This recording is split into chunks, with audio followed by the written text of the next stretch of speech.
Well, the very important news for today is that we'll be reopening our church building for private prayer and also for services as from next week. It's a big step and one that our PCC has taken great time and care over as we seek to reopen safely on Monday.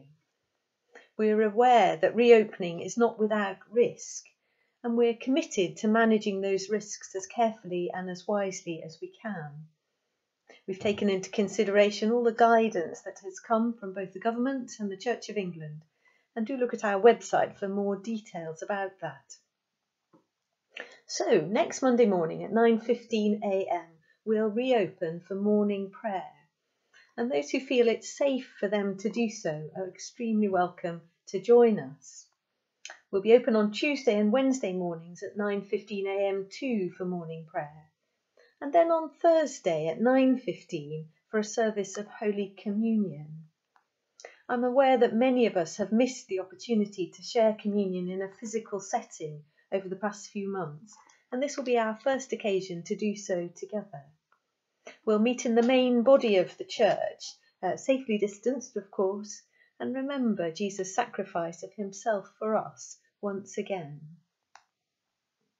For the next few weeks and until the end of August, our online services will remain our main act of worship.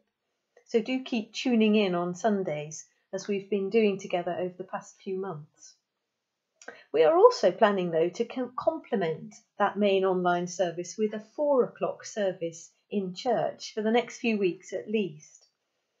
This will allow those who would like to worship in the church buildings on Sundays an opportunity to do so.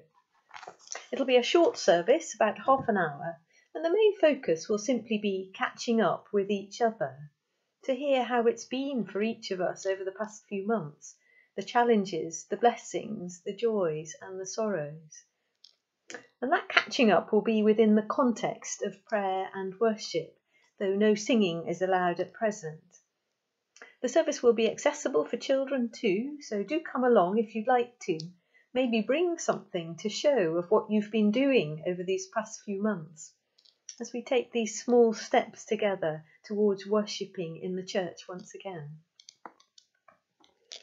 As you know already, the church will be open on Tuesdays, Thursdays and Saturdays for private and individual prayer, and that will start this coming Tuesday, the 14th. We'll be open between 10 and 4, with the first hour set aside for those who are vulnerable.